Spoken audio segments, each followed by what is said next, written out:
4 പതിറ്റാണ്ടായി വടക്കാഞ്ചേരിയുടെ കന്നഡ വ്യാപാര രംഗത്ത് വിശ്വസ്ത സേവന പാരമ്പര്യമുള്ള ജോൺസൺ കന്നഡ വ്യാപാരം ഇപ്പോൾ ആധുനിക രീതിയിൽ നവീകരിച്ച ഷോറൂമിൽ തിങ്കൾ വെള്ളി ദിവസങ്ങളിൽ രാവിലെ 10 മണി മുതൽ ഉച്ചയ്ക്ക് 1 മണി വരെ കണ്ണ് ഡോക്ടറുടെ പരിശോധന, ഡ്രൈവിംഗ് ലൈസൻസിനായുള്ള സർട്ടിഫിക്കറ്റുകൾ, വിദ്യാർത്ഥികൾക്ക് ആവശ്യമായ ആന്റി ഗ്ലെയർ ബ്ലൂ കട്ട് ലെൻസുകൾ കുറഞ്ഞ വിലയിൽ, ദിവസവും രാവിലെ 9 മണി മുതൽ രാത്രി 8 മണി വരെ ക്വാളിഫൈഡ് ഒപ്റ്റോമെട്രിസ്റ്റിന്റെ സേവനം, എല്ലാവിധ ബ്രാൻഡഡ് ഫ്രെയിമുകൾ, ലെൻസുകൾ എന്നിവ കുറഞ്ഞ നിരക്കിൽ. ജോൺസൺ കന്നഡ വ്യാപാരം, ജോൺസ് ടവർ, ഡിവൈൻ ആശുപത്രിക്ക് എതിർവശം, വടക്കാഞ്ചേരി. ഫോൺ 94963474. കേരള ഫിനാൻഷ്യൽ കോർപ്പറേഷനെതിരെ ഗുരുതര ആരോപണവുമായി വി.ഡി. സതീശൻ. KFC അനിൽ അംബാനിയുടെ കമ്പനിയിൽ പണം നിക്ഷേപിച്ചുവെന്നാണ് പ്രതിപക്ഷ നേതാവ് ആരോപിച്ചിരിക്കുന്നത്. റിലയൻസ് കൊമേഴ്സ്യൽ ഫിനാൻസ് ലിമിറ്റഡിൽ KFC 60 കോടി 80 ലക്ഷം രൂപ നിക്ഷേപിച്ചുവെന്നാണ് പ്രതിപക്ഷ നേതാവിന്റെ ആരോപണം. 2018 പണം നിക്ഷേപിച്ചത്.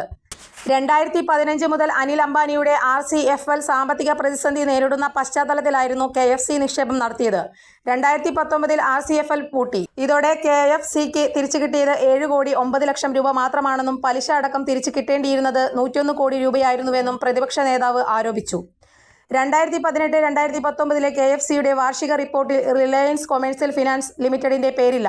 2019-20 ഇവരുടെ പേര് മറച്ചുവെച്ചുവെന്ന് വി.ഡി. സതീശൻ ആരോപിച്ചു. 2020-21 പേര് കാണാൻ കഴിഞ്ഞതെന്നും പ്രതിപക്ഷ നേതാവ് ചൂണ്ടിക്കാണിച്ചു.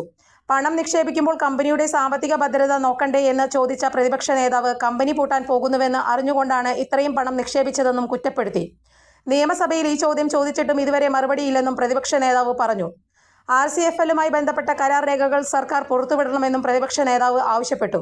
ഒരു ഗ്യാരണ്ടിയും ഇല്ലാതെയാണ് സർക്കാർ ഇത്രയും വലിയ തുക നിക്ഷേപിച്ചത്. ഭരണത്തിന്റെ മറവിൽ നടന്നത് ഗുരുതരമായ അഴിമതിയെന്നും പ്രതിപക്ഷ നേതാവ് ആരോപിച്ചു.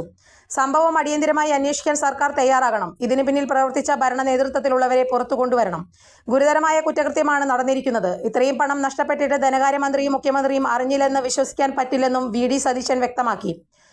റിലയൻസ് കൊമേഴ്സ്യൽ ഫിനാൻസ് ലിമിറ്റഡിൽ നിന്നും 2023-24 പണം തിരികെ കിട്ടുമെന്ന് സർക്കാരിന്റെ വാർഷിക റിപ്പോർട്ടിൽ പറഞ്ഞിരിക്കുന്നതും വി.ഡി. സതീശൻ ചൂണ്ടിക്കാണിച്ചു.